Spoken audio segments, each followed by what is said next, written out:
Warning, the following communications are not authorized.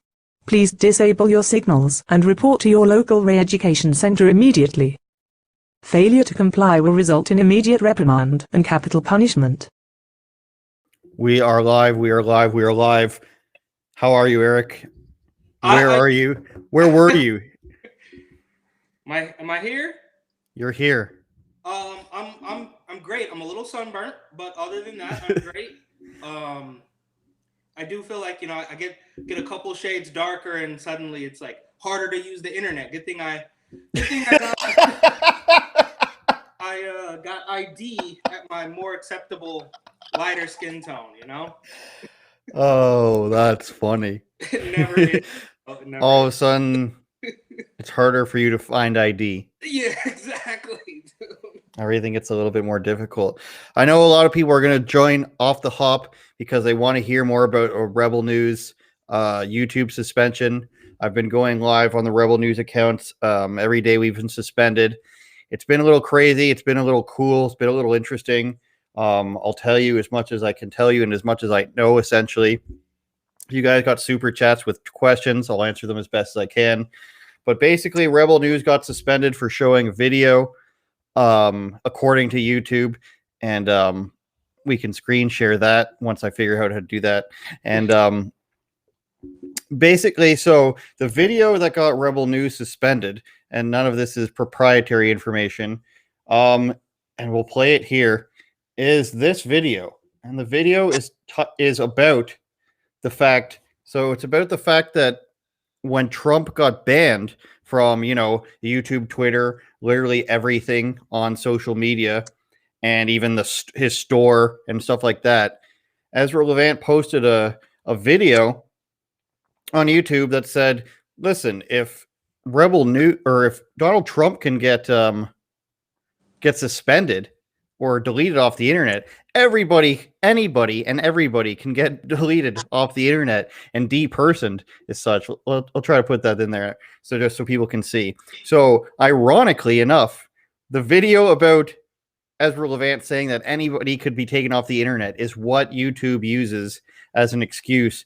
to suspend Rebel News off of YouTube. So it's really crazy. And on top of that, they delete a couple more videos. So that's the gist of it there. They could delete a couple more videos. And then when you're just like, can you be more specific about what rules they break? They can never be actually specific to what. It's the same thing that happened to me a few years ago. They don't really tell you anything at all. It's almost like they don't want you to be able to correct what they say you did wrong. So that means no posting, no live streams, which is killer.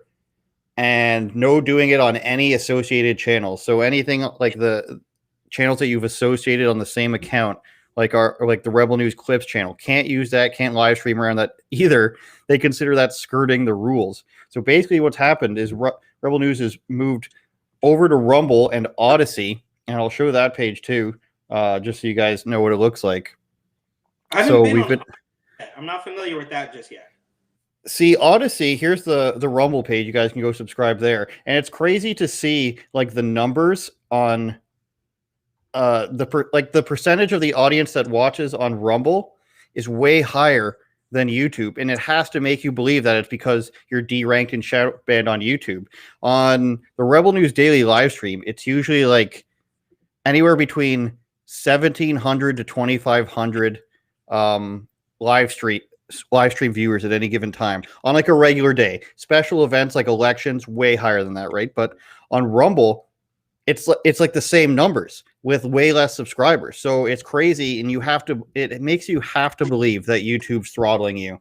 And I know that in many ways they admittedly are, but it just goes to show you like there's only a finite amount of subscribers on Rumble so far, but compared to YouTube, which is 1.5 million, getting the same numbers, that's actually crazy. So I think there's way more room to grow on Rumble than there is on YouTube now. I mean, if you look at the top accounts like Dinesh D'Souza's over 1 million, Bongino, Trump Jr., all these people. So there is a lot of room to grow on Rumble. And to your point, Odyssey, I don't know much about it either, but I do know they have like a crypto point system. So they're basically a bunch of tech guys who are really into crypto who also allow you to upload videos, and they keep it all backlogged on this thing called library. I don't know if you've heard of that. But that's how it's been the last week. It's been crazy just trying to figure out, the company's trying to figure out like what to do with everything. And it seems like it's looking up with Rumble. I gotta say, they're doing all these things that make you want to really believe in them, you know? Now, am I jumping to already a conspiracy in suggesting that this might have something to do with these weird tyrannical rules that you guys are now facing? I mean, could that possibly be related? Are you guys? I mean, they suspended you for old videos, correct? Like something that's not within the last week or so. So correct, as far as they say.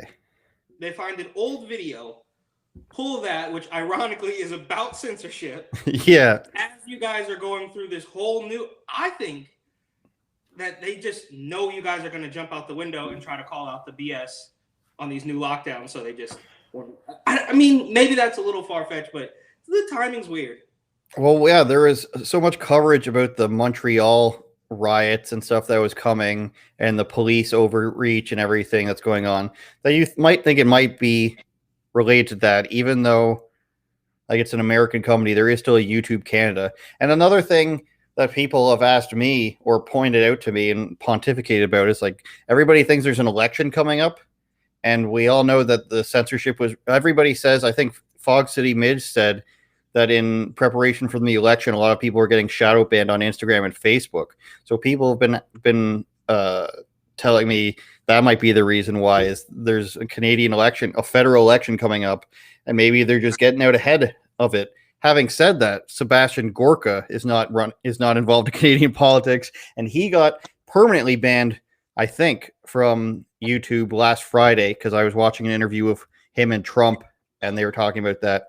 He asked Trump about his new platform too. He didn't answer the question. Wait, so I don't know what's up. Well, another ironic thing, or maybe irony is not the word, is that Seb Gorka just got a brand new show on Newsmax. That makes sense. Yeah, and so also I think they're gonna. This maybe I'm reaching here again. I think they're gonna. Tucker's in hot water again, of course, and they're doing his daytime show now. A lot of this stuff is. I mean, but we saw it coming, right? It's predictable. Guys like Mark Dice have been saying this for years, and it's been a slow, like, boiling frog sort of situation. And now it's just like it's hitting home. I mean, when I left New York, my buddy George, who was just a regular guy, bro, like a regular guy with like 200 followers of his friends on Instagram, completely deleted because somebody who I think was actually used to be his friend until politics got involved flagged a photo of him. And we're not talking about an influencer. We're not talking about somebody who sways thousands of people at a time. So this is, I mean, it's scary. Like, you just never know. Like, I'm holding on to Instagram for dear life at least until the book comes out, right? Which I have great news. We'll get to that later. Maybe it's a commercial break of the show, but great news on that front. Man, we should just film our own commercials to put in here. I know we should, right? We're workshopping it on the go, you know. But yeah, this is absolutely insane. Because you guys just had the issue. What was it, a month ago when you guys got originally demonetized, and then so I mean, it's a step-by-step process. You know, YouTube wants to make you sweat. And speaking of, on the topic of censorship, one of your guys, Chris Sky, was banned off of Instagram. Both of his accounts, I think 200 G's on one account, another 30,000 followers on his second account. That was gone. So he started his own website. That got taken down. The servers booted him off within a day. It was a nice website. Now he's doing it on WordPress. I don't think they're not. If a regular web server is going to kick you off, I think WordPress is going to kick you off too, to be completely honest. Maybe we can have him on in the near future to get his questions. I heard about his Instagram accounts that both got kicked off shortly after he did that video about being on the no-fly list, right? Yeah. Perhaps this is a question for him, but do you know why they said they got rid of both accounts? No, see, people keep asking me, and I have his phone number. I tried to call him while I was driving one day. He didn't answer, and then he texted me just a news article about like the lockdowns, and then I asked him a bunch of questions, and he just said my website. They took down my website. It's going back up tomorrow. So I imagine his phone blows up all the time, so it's hard to get a hold of him. So that's why I tried to call him. But maybe we can entice him with a few thousand viewers. And then, You know. they'll come for you and us. But whatever, work. Okay, we got a super chat here. Hopefully, I didn't read it before. While Rebel was live on Instagram for the houseboat standoff, MP Matthew Green was also live, walking down the street, chatting people up and listening to the birds chirp and referencing socialism. Canada is a movie. Well, that's always good. Apparently, people asked during the standoff with the Montreal police if they were shooting a movie there because there was like 20 cop cars and just all this stuff going on, and it looked like a movie, I guess, which is really surreal. And we can talk about, I told you a little bit about the lockdowns that happened here, where they're just like, you can't travel at all. They put provincial police, so like state police on the borders, so that people can't travel. And they said they could stop you and ID you and ask you why you're out and where you're going, and basically everything that you shouldn't have to tell somebody. They said they just gave police these powers, and it turns out the next day that every police organization, like unit, police station, all but two came out and said, we're not going to do this. We're not going to stop people. The other two just didn't say anything. And then the state police said that we will enforce it. But of course, they're sort of like at the whim of the government. And it all seemed honky-dory, like things were going to maybe start turning around. But back to today, police are arresting protesters and ticketing them. So it's very confusing to see where the police stand. Oh, we won't go completely like fascist on you. We just want to stay communist, just not fascist. My mind is blown by that, right? I mean, how, like, we're going to do this forever? I mean, obviously, it's been more than a year now. And look, I'm preaching to the choir. Everybody knows that this is complete nonsense now, but they just reverted back.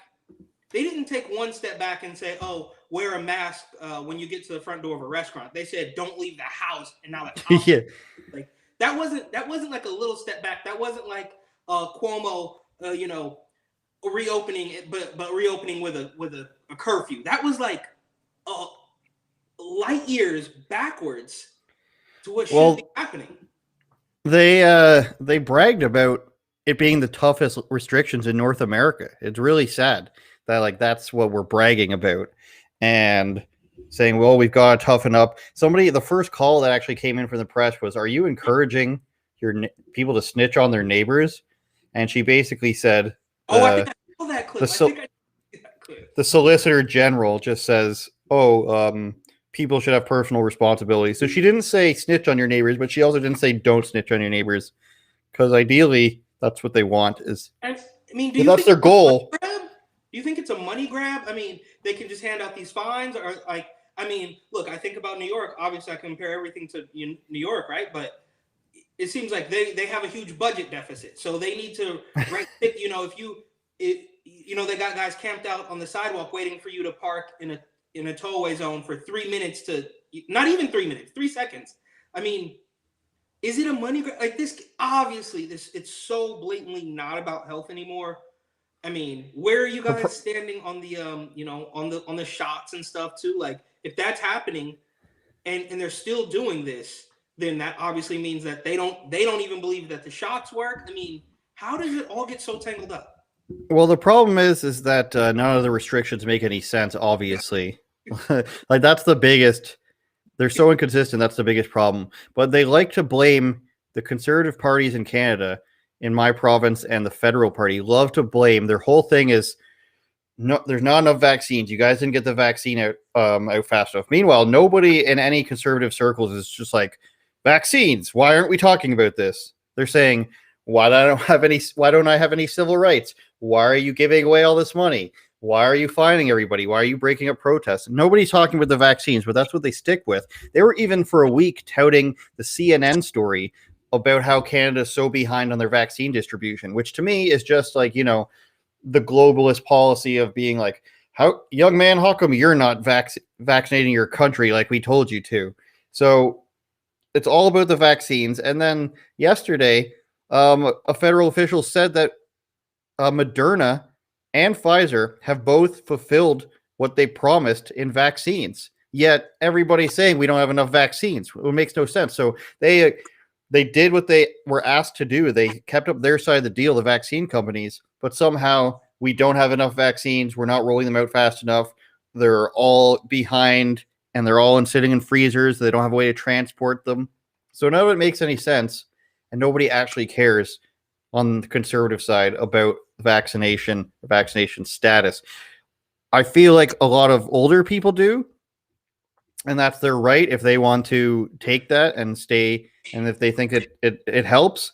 But that's not like a grassroots. There's no grassroots movement for getting everybody vaccinated, which is a huge disconnect. And it would be such a low hanging fruit for conservative leaders to just be like, I think the lockdown should end, but only like 3 people do that. So, but also as far as the vaccine stuff, I mean, I think it's pretty obvious that you have to just take the numbers they give you.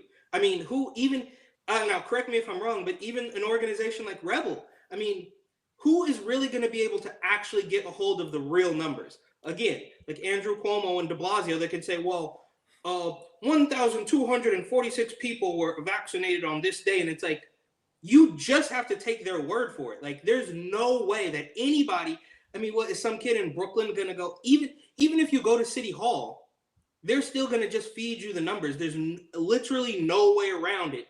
They're the only, and I mean, are we really still able to trust anything that these people do at this point?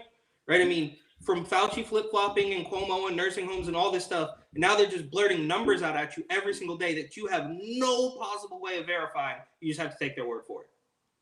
Well, the numbers are changing all the time anyways, like the way they calculate them. And again, conspiracy theorists are right again. There was a big, I think it was Telegraph in the UK article where they said a quarter of the cases were inappropriately designated to COVID deaths, a quarter of the deaths because they were like the second or third comorbidity, which is what the CDC said like last year, like 8 months ago. They said that, and everybody was like, oh, the real number is actually like 1/10 of that because they've been adding second and third comorbidities, which were COVID, as the primary cause of death when it just wasn't. And we even covered on this podcast how people were suing the CDC for allegedly telling doctors and telling hospitals to do that, to specifically, if somebody dies from A, tell them as long as the reason was B or C as COVID, then that should be the cause of death, which is, of course, Dr. Birx, a long time ago, like when she was still, with her weird little scarves and stuff. I believe it was Dr. Birx, where she even said behind a podium, I'm pretty sure, maybe we could fact check that, but I'm pretty sure it was Dr. Birx at one point that even admitted,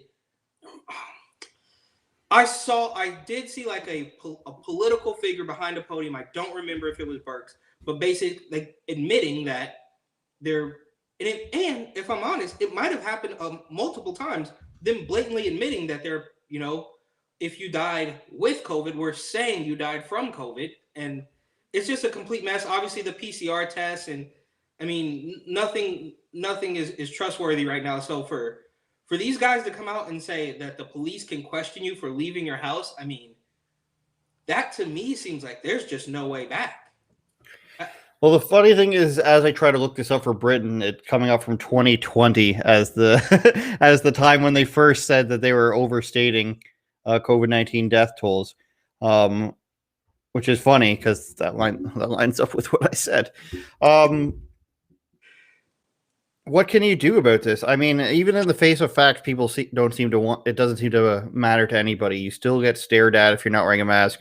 People are still putting hashtag vaccinated on their scorecards on their Twitter bios. But the thing is there's not even a promise anymore that you can do what you used to do with the vaccine, and there's not even a promise by these companies that you'll be.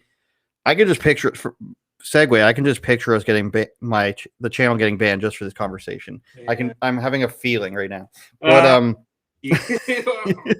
I'm having a premonition here. But 10 people in Manitoba, and I'll look this up so that people don't think I'm just pulling this one. They had they got the COVID vaccine and then they ended up dying from COVID. So you're not immune from it. But I mean, 10 minutes. how do we even know that though? Like, I mean, how do we know it was the virus? It wasn't the vaccine. I mean, could I mean any number of things like how... There you go. 10 deaths in people with at least one dose of vaccine confirmed in Manitoba 3 days ago. 10 individuals came after at least one dose of vaccine was administered.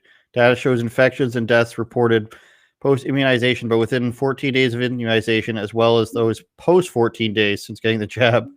So you're not guaranteed. Do we know which ones? Do we know if it was... That's what I'm going to look for. It's still a very high number, and it's in line, 0.08%. But the thing is, if 0.08% of people are dying from the vaccine, and it's like also less than 0.05, like it's right around the same for deaths without the vaccine, why would you add something to it? That's what I don't understand. Why would you add this layer of risk to it? That is the sort of logical thinking that'll get this channel shut down. It is what's gonna... I don't think it says which type of it is.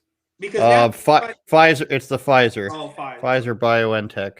So we didn't hear too much about that. Of course, that's Canadian news, but all we hear about is the J&J thing now, which of course everybody's saying that it's some sort of pharma war, and we were seeing side effects from the other brands, but this one doesn't have the mRNA technology and the DNA, so they're going after that one to tarnish its reputation, and these other, like, all sorts of conspiracies, we could say.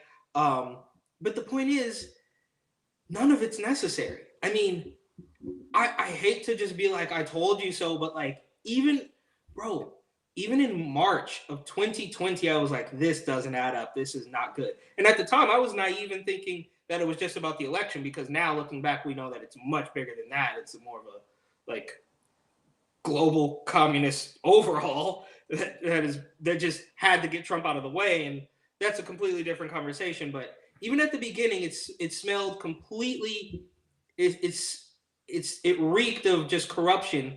And now more than a year later, they've just been dragging their feet on it. And now Canada's actually putting the whole thing in reverse and going backwards at a tyrannical, alarming speed. Yeah. I'm not sure if people saw this that we can talk about. I assume most people did.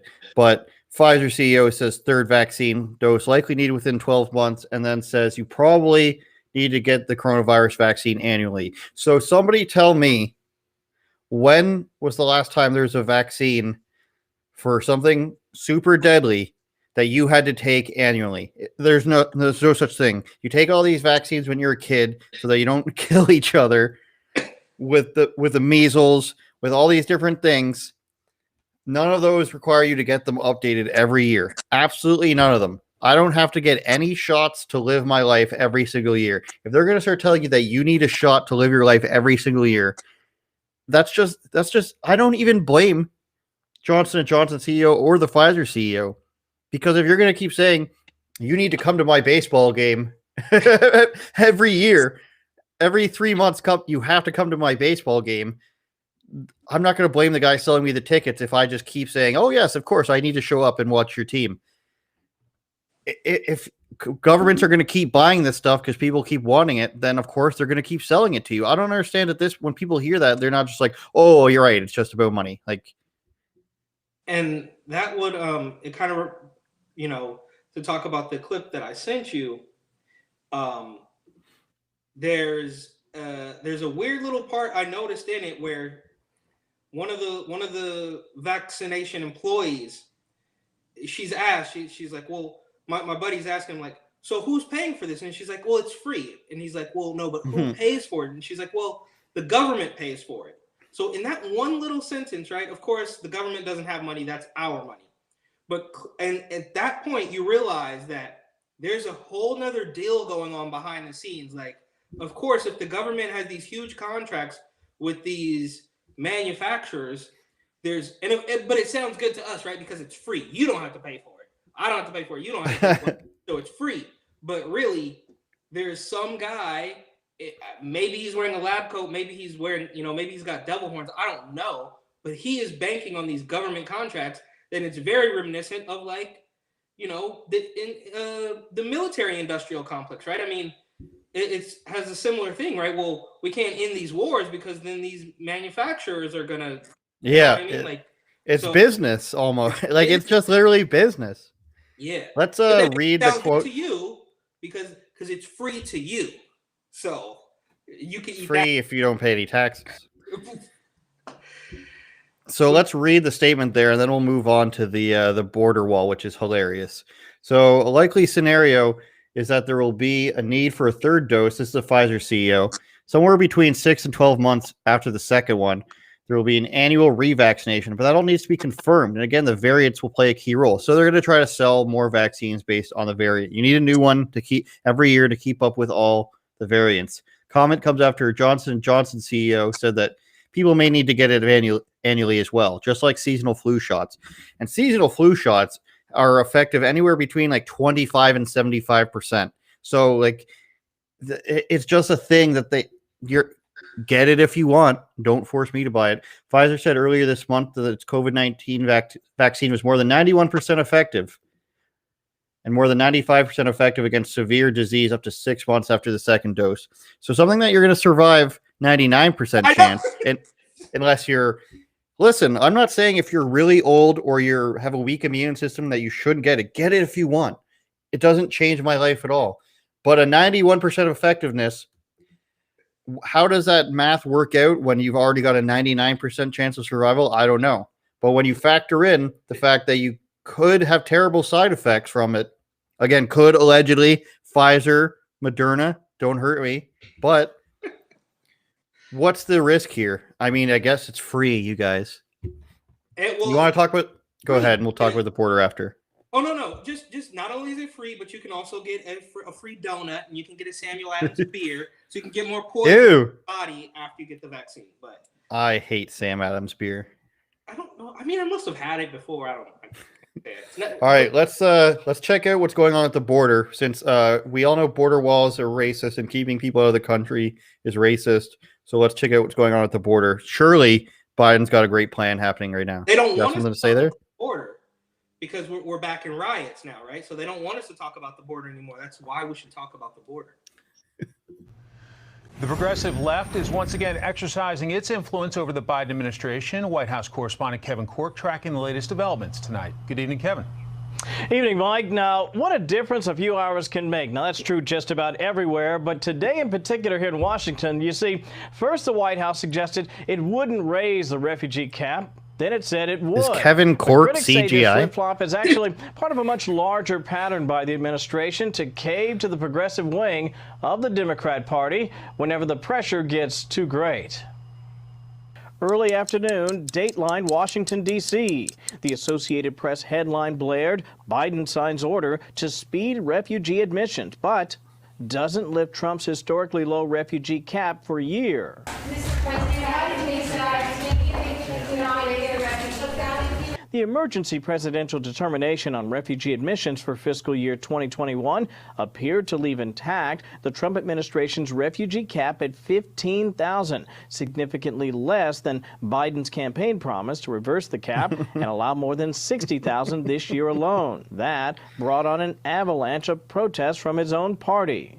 Biden has broken his promise to restore our humanity. Say it ain't so, President Joe. POTUS is reneging on a key promise to welcome refugees. Deeply disappointed, completely and utterly unacceptable. Keep your promise. The administration initially blamed its decision on the challenges of the COVID pandemic and the need to rebuild the program. But then, just a few hours later at 4:37 p.m., citing, quote, some confusion, the White House issued a clarification, acknowledging that the administration's initial goal of settling 62,500 refugees this year, as announced by Secretary of State Anthony Blinken, was too ambitious and seemed, quote, unlikely, with White House Press Secretary Jen Psaki blaming You guessed it, the Trump administration for the decimated refugee admissions program we inherited. Yes. The Democratic infighting comes amid concerns on the left that despite a promise to stop seizing border wall land,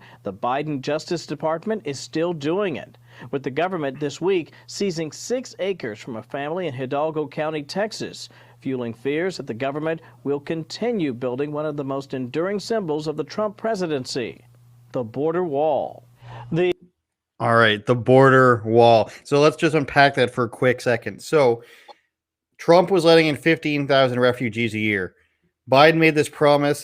That's evil. That's monstrous. The squad says we shouldn't do that. Let's up it to 62,500 people a year through refugee status. Border becomes a mess. Everything happens. All of a sudden, it turns out we can't process that many people. We can't promise more than 4 times the amount of people we're going to bring in this year. We can't do that. On top of that, the wall was racist. It was evil. We can't be holding people in these camps. We can't be processing them like this. They can't be sleeping on floors. Turns out it's way harder to do.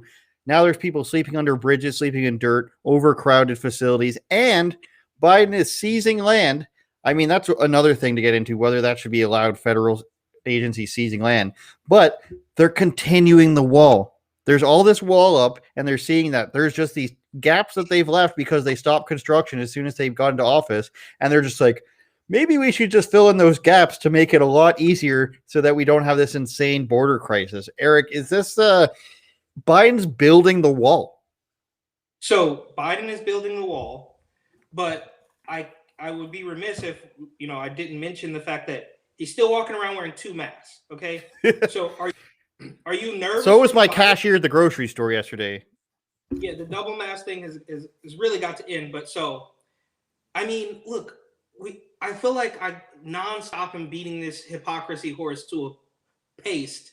But I mean, you flip flop. It's just all so theatrical, right? I mean, remember at the beginning of this, or maybe midway in, Kamala was appointed to the border. And then they said, oh, well, she's not actually going to go there. She's focusing on the root causes, which are, I mean, the root causes, right, as far as I'm concerned, are A, the Biden border policy, and B, the fact that the country, despite dealing with this communist takeover right now, is actually not that bad.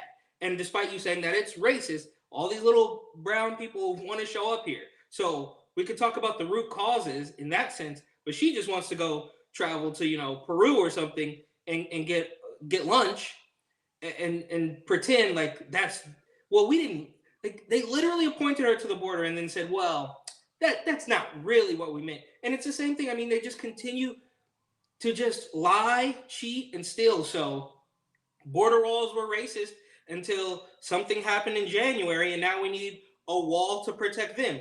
Guns are awful, terrible, killer things until until they need one to protect themselves. I mean, the list just goes on and on and on. So is it any surprise that he's flip-flopped on building the wall? Not really, right? I mean, is it any surprise that the radical left is mad that he's not letting in all these people? And again, the thing that boils my blood the most is, like, I'm sitting here in South Dakota trying to figure out what place in the country I can be in long term that's going to be somewhat free, somewhat affordable, and still have, like, opportunities. And I have to, come up with all this paperwork, pay stubs, tax returns, social security number, 2 forms of ID, bank statements. And then people are hopping over the fence, claiming asylum. They're saying they're refugees. Where do these people actually go? After you get out of the tinfoil blanket and you show up on the interior of the country, where are you actually going? Who is letting you rent an apartment or buy a house with 0 paperwork? Where are these people ending up? Honest question. Oh, no, I can't hear you. Right. I muted myself so I wasn't breathing all over the mic. Sorry, I'm ranting. it's okay. The thing is, a lot of people don't realize, they say, people who are for illegal immigration, they say, well, they pay into the system, they pay into taxes, all this other stuff. But if you were to do the same crimes that an illegal immigrant was to do casually, you'd go to jail for it. So sure, they pay sales tax. They don't pay federal income tax, obviously, because they're working under the table. And if they are somehow managing to pay federal income tax, that is through a stolen identification and or fake ID. So either they've stolen somebody's identity or they have a fake social security number that nobody bothered to check out so that they're able to pay these taxes. Either way, I believe that's a federal crime. It's a crime that you're not going to be, like tax fraud is a federal crime that you're not going to be able to get away with. Not even Wesley Snipes can get away with that one. So it was a boss move by Wesley Snipes. He probably just went into the office and as Blade and thought he didn't have to pay. But the point is like it's not just this innocent thing of we snuck over the border and we're not causing any harm, because outside of the obvious things of you're suppressing wages and you're taking jobs away from citizens, there's all these other like soft crimes that have to happen in order for this person to live a normal life. If you're getting an ID and it's being actually issued, either in order to get that ID, you're getting a fake birth certificate or something, or you're presenting a fake social security number. So there's all these, in order to live an actual life, even though the Democrats tell you that nobody has ID that's black or Mexican, there's all these things that you have to do in order to live a normal life. You can't just get an ID without, you can't just go and get a driver's license without having ID to present to the DMV. There's you can't get a credit card with all this stuff. You can't pay taxes without a social security number. So the idea that it's just this innocent thing where we're dropping people off is a fantasy world, and the Biden administration is showing people that sort of life, that sort of world doesn't exist, where you can't just ban guns because it's the right thing to do. His executive orders don't actually do anything. They're just laying out a framework, doing suggestions. You can't just let everybody come through, or else the border facilities are going to be overrun and people are sleeping in dirt or overcrowded facilities when it's supposed to be a COVID time. And then you need a border, which is what Bill Clinton, Hillary Clinton, George Bush, and Barack Obama wanted, could never get the money for, didn't want the optics. And now Joe Biden's like, well, they built a lot of it, so we might as well continue. So everything's just imaginary. I mean, everything that they've proposed, from the transgender issue all the way up to this utopia where everybody just holds hands and comes over the border, and now they magically improve their life. I mean, it's all imaginary.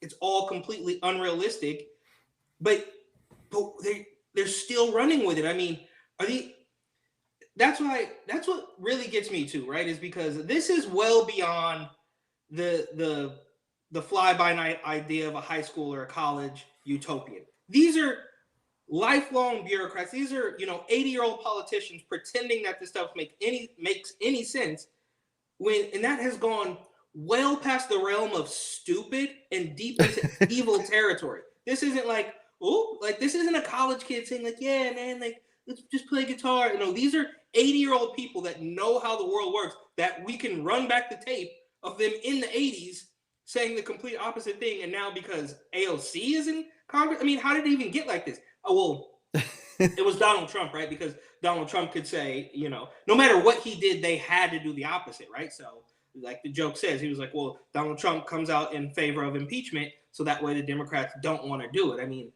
how did we get this far to the point where people who obviously know better, as much as I don't like them, they're not all absolute morons. This is deep into like evil, maniacal territory.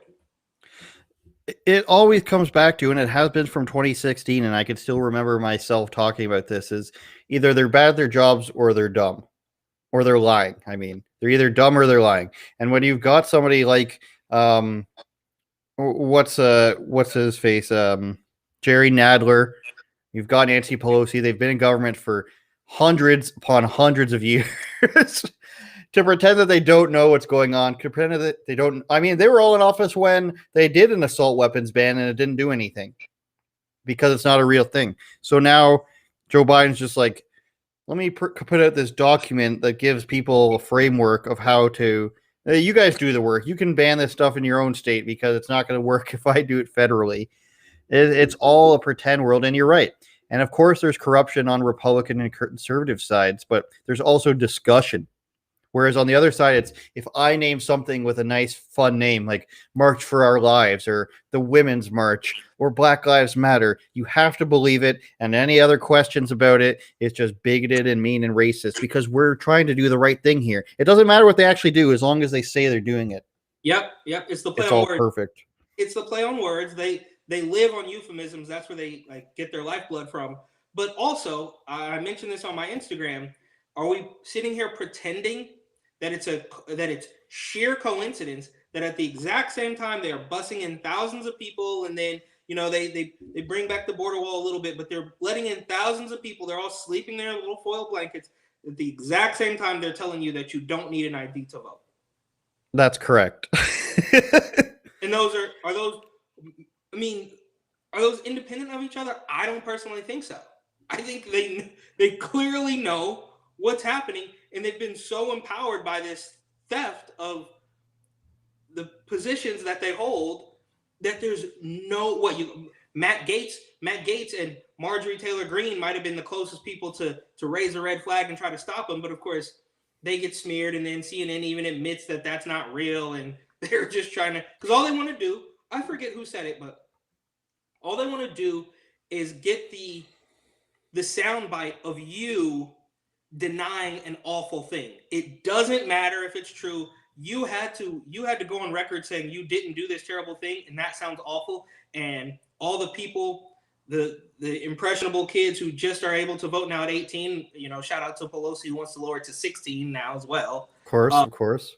They're all going to believe it. Well, even look, no shade. Like even my family, like my mom will be like, "Oh well, didn't that guy do something racist one time?" I'm like, you don't even know what you're talking about. You just saw them but that's what they want, and that's what they're shooting for, is just to place that little seed in your head. So like when you hear that name, you'll be like, "Oh yeah, I think that's a bad guy. I don't know. I don't really know what happened, but I heard somewhere along the line that he was racist. So I'm going with that." That's all they want. So now Matt Gaetz has to say, I know I've heard some other things about Matt Gaetz well before this story that were bubbling under the surface. I won't get too deep into that, but they just smear anybody who even could possibly remotely come close to stopping their power grab right now. And it's actually scary because you got guys like Bannon who are like, yeah, like we're going to take back the House and the Senate in 2022. And I'm like, bro, that's wishful thinking. Like you are a political strategist to, and kudos to you. But like, do you think that getting people out to go vote Republican is going to stop this? Because exactly. I think that Republicans are already more prone to vote. Do you think that all the BLM rioters and looters that were setting things on fire last year diligently dropped a mail-in vote in the box for Joe Biden? Absolutely not. So you can't continue to preach to the choir about the right wing and like they got to get out and vote, because I think they already did it. And I'm still in the boat that they're just, I don't even know what we could say now. Whatever we have I know it's such a it's so stupid. Yeah, well, we already stepped over the COVID line, so I won't. Maybe that's more of a reason to do it. But the point is, I don't think we're ever going to see another free and fair election, and it's sad because now we're basically just China. But Joe Biden is the unquestionable ruler of the free world. He is Jesus. Let's pay some bills here. We'll give Eric a chance to take a sip of water. And the things I want to tell you guys to do is go subscribe to Rebel News on Rumble, because of course we're so sick of YouTube. You can also go to Andrew Says on Rumble and be part of, a huge movement of people there. But please go to Rebel News on Rumble. And my show with Lindsay Shepard is now on Rumble as well. Of course, you can go behind the paywall on rebelnewsplus.com. You can go to the shows. You can go to my friggin' face here, and you can sign up for $8 a month or $80 a year. You can see I interviewed Anomaly, Fog City Midge. I think I have 3 guests booked right now. I can't tell you who's next. I really can't. But they're good ones.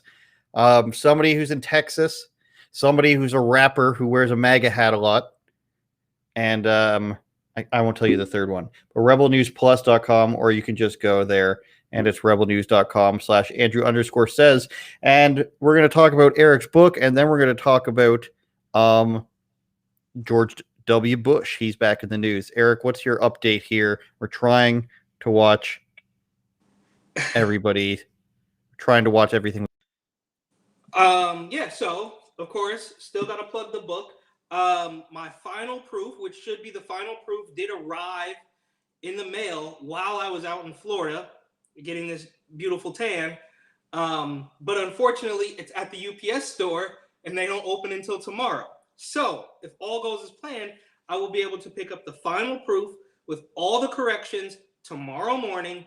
And at that point, it should only be a couple days until we got live links on Amazon, Barnes & Noble, all sorts of stuff within the next week or two. So we are getting scary close to wrapping this up. I'm very excited. And I'm also on Rumble. So check that out as well. Report and Opine, same thing. Oh, I didn't know that. Let's bring that up. Rumble.com. It's kind of just like a backup, you know, so when things get... Am I going to find it? You should. It's not coming up. It's not coming up. Use the, use a 0 for the O. Oh, what a cool guy. I don't know how that happened. No, but all one. It should still come up. That's stupid. Rumble's got to work on, not coming up unless report is the 0. Oh man, I should be better at this, but we'll deal with it next time. I'll send you a direct. I don't know why it won't come up. I see somebody in the chat saying, "I'm curious how many Fight the Fines is Rebel fighting," but this is right after they said 13 people watching. Are you sick of YouTube, or is YouTube sick of watching you now? I wouldn't normally address such a stupid comment, but you know, JMac, you're not. You don't have the facts there, I'm afraid. So I'd like to thank the people who are watching, because that's not the total number. That's just the YouTube link. We've beaten our record the last 3 weeks running. We had our all-time high with Keen Bexley last week. I make fun of him for people not pronouncing his name, and then I do that. I do that to him. But many thousands of people watching last week, so sorry, JMac. And as to your other question, how many Fight the Fines is Rebel fighting? How many wins? I would tell you, JMac, but maybe if you weren't a douche, then maybe I'd answer your question. So you can go to fightthefines.com and submit your fine. Hopefully we'll fight it for you, but I can tell you it's hundreds of people. So George Bush is back in the news. Wait, hold on, just really quick. That's it. I just want to point out that you got to have some haters, right? You got to have some trolls. Of course. Otherwise, you're not really cooking with gas. So, you know, love the haters. I love when my best haters on Twitter. Like, obviously, I love arguing. My best haters on Twitter never read the articles or never watch the video. They say, how come you didn't say this? It'd be nice if you said that. And I'm like, bro, you didn't actually watch the video because that's in there. Same thing with this guy. He doesn't actually know, but he certainly knows. He knows for sure in his heart, you know? I have to, unfortunately, on Instagram, which is where I'm, you know, the most visible, I have to block people because I'm just nervous they're going to flag. I don't know if you watch Midge's story today. Somebody's been flagging her stories like crazy, and she's getting all her story posts pulled. And so I get trolls in my DMs, I get trolls in the comments, and I have to block them because I just feel like if they start flagging me, then I'm gonna get completely pulled. So unfortunately, I would like to argue with everybody a little bit more, but I gotta nip it in the bud sometimes. George W. Bush to transition. He's back in the news because he just can't figure out why people don't understand that he's friends with Michelle Obama, as if there's nothing like strange about that. George W. Bush. It's a problem that Americans are so polarized. They can't imagine him being friends with Michelle Obama. It's not that they can't imagine him being friends with Michelle Obama. It's that it's obvious why he's friends with Michelle Obama. He reflected in a new interview on the surprise many Americans expressed his friendship with former First Lady Michelle Obama. In an interview released on Sunday with CBS's Nora O'Donnell, Bush noted several times that his friendly relationship with Obama has gone viral, including when they hugged at the opening. So I think it's obvious to me. It might be obvious to some other people. Why don't you tell people why it's obvious that Bush's and Obama's are friends? Well, I think personally, kind of gotta have. That's why Trump. That's why Trump didn't work for anybody. Even the establishment Republicans didn't like him. Is because he wasn't part of the elite society that me and you are obviously not part of as well. And look, the Bush administration. I'm a little bit too young to remember the Bush administration fully, but I think it's obvious that it's, what does George Carlin say? It's a big club. You're not in it, and they're all part of this global elite. That, as far as I'm concerned, and they play the part, right? I mean, Republicans and Democrats, as Bannon and Maggie call it now, the Uniparty. It's all fake. There's a couple of outsiders, like you got Trump and Marjorie Taylor Greene and what's this woman, Boebert, who was running a restaurant out in Colorado, I think, and now she's in Congress or in the definitely a congresswoman. But it's obvious to me, or maybe it's not obvious, but to me, it's just they're clearly part of this political establishment that is completely corrupt. And then I don't even want to get into like the 9/11 stuff, but it all reeks of pure corruption to me. What do you think? I think that it's obvious that it's like a mob crime family, and without getting into allegations of any crimes, everybody knows why the Obamas, the Clintons, the Podestas, the Bushes are all friends, because they had completely similar agendas. Whether that's they're wearing a red shirt or a blue shirt, or red tie or a blue tie, they're all doing the same things. It's like what I mentioned earlier, is that they all mentioned that they should build a border wall. None of them wanted to end the crime bill that led to Trump doing the First Step Act. Shout out to the non-existent Second Step Act under Biden, and shout out to the Black Excellence Plan for Ice Cube. They also remember when they did their little Trump list, their Trump-free push for the shots? Bush, Obama, and oh, right. They had their sweet commercial. It's the same thing. And notably, Trump wasn't there. The idea is supposed to be that, like, even they can get along, you guys, but Trump's so egregious and outrageous that he can't get along with the rest of them. No, it's that they're actually just all on the same side. And that's the problem I'm sure a bunch of us have. I found your Rumble while I was senior political strategist. We're uploading clips. Dr. Fauci, good clip there. So yeah, Report and Opine channel on Rumble. So I don't know, man. It should be obvious. It gets harder and harder. I think the lockdown's opening up a lot of people's eyes, but there's always going to be the contingency of people who are just, they don't understand that when they Google something, the results are curated for them. They don't understand when something's on YouTube, it's curated for them. They don't understand that they're not just presenting a particular point of view on all these networks and social media. It's that they're giving you the question and the answer, and they're presenting it as if no other answer exists. Anybody who believes answer D instead of A, B, or C is completely crazy. So let's present it as there's only a certain amount of answers to a question. And if you happen to, the people that believe something else, not only are we going to disingenuously present that argument to you, we're going to make you seem as if you're crazy for believing it, which is everybody who doesn't live in Chicago, LA, and New York. I can't think of anywhere else where Washington, D.C., everybody else is supposed to be dumb and stupid. Portland and Seattle, of course, because San Francisco, they're just on another map. But so isn't this also to me is just another projection, right? I mean, are we really gonna sit here and still pretend that Donald Trump and the right wing are the ones that are so divisive when you literally have Maxine Waters after her little quite literal like soapbox speech about like, you get in their faces, like that was what, 2 years ago. In this restaurant. I love that clip. Sounds like a cartoon character. And then she does it again 2 years later, and then you got guys like whatever the Hill, surprised. Like, come on, like even if they were completely different, even if Obama and Bush were completely different, which we know obviously that they're not. But if they were, then the left would push a wedge even further between them. I mean, they're saying they still think that Stacey Abrams won. They're saying that voter ID is Jim Crow. Like there are people out there right now. I don't know if you saw this.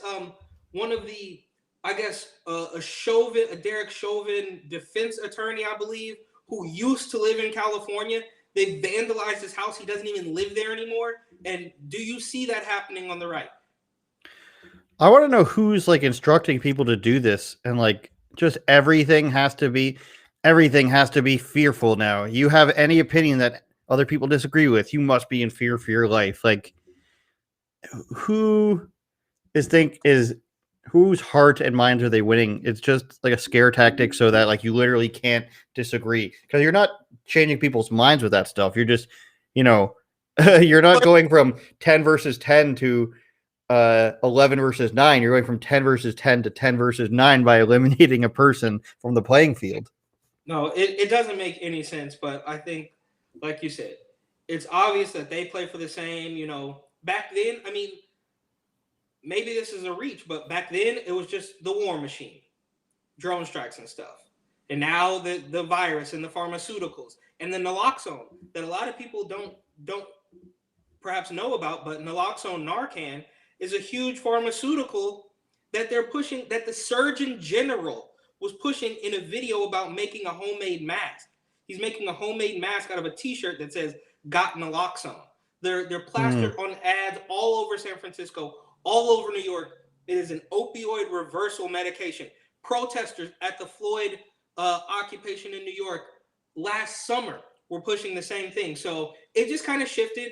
So what was war is now a virus. It's pharmaceuticals. It's a little bit different thing, but it's infuriating to watch this happen.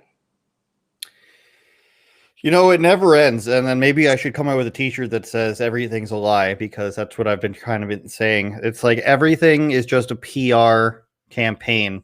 There's so little that's just like pure and true. I mean, when I was younger, I used to think that like, oh, people who advertise with gambling, there must be something shady about that. But now I see like athletes and YouTubers get involved with gambling companies and promoting that. It's just like that. You have to be so honest about that, because everybody knows gambling's addicting. It's like cigarette smoking. You can't advertise that in Canada, but it's like, everybody knows it's addicting. Everybody knows the risks involved.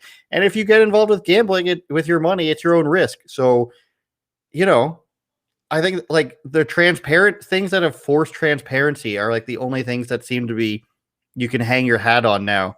You can't trust a sports league, to be honest. You can't trust any politician to be honest about their intentions. The only way I think forward is more transparency and more like collective agreement. Of course. And I bring that back to like lockdown, where it's like, I didn't ask for any of this. Hockey, you didn't ask my opinion as a taxpayer. But that's exactly why you're exactly right. More transparency could help this. And that's why people are getting shut down left and right, because the truth and transparency is going to bring people forward out of this fog, out of the darkness, out of this facade. I mean, right? They shut down the entire platform of Parler because they thought that Donald Trump won the, you know what I mean? Like, of course, transparency would help, and that's why they cannot have it. I mean, you got Hunter Biden out there going on Jimmy Fallon. Yeah. Let me know when you have let me know when you have Trump Jr. on. Any of the Trumps. And of course, you got little Fredo Cuomo on CNN. 5 days out of the week, 5 nights out of the week. Even if Ivanka, who isn't even hard right, she's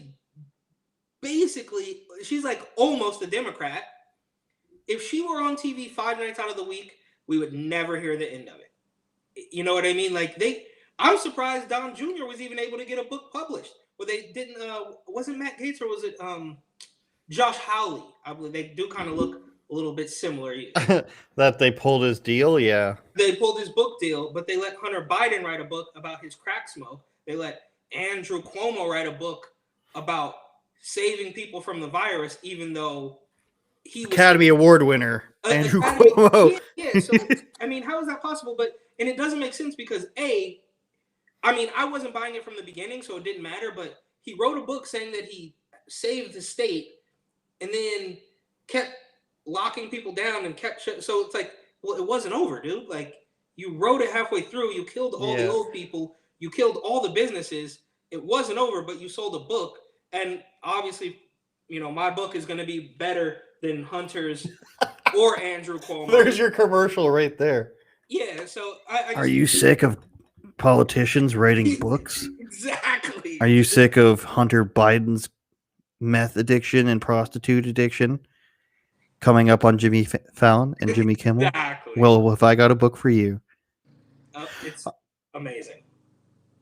All right, I think it's about that time. I'm sweating. I'm dying. I'm crying on the inside. I know. Any last words?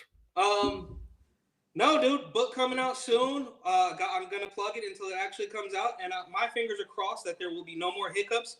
And I will find out. I probably won't even sleep tonight because I won't find out until tomorrow. I'm gonna just go put more coconut oil on my burnt up face, and that's pretty much it. And rethink my life in Florida. That's for sure. That's true. Maybe Alaska's the place for you. Maybe I'll just stay right here in South Dakota. I don't know. All right. Until next time, we'll try. I'll see if we can get Chris Sky on, everybody, to get the full. He'll yell for a full hour straight. We won't have to say anything. And will be gone. Yes. All right. Shout out to everybody watching. We're making records every week. We're tracking it, so don't worry. Everything's going according. We're trusting the plan. Trust the plan. Take it easy, everybody. Peace.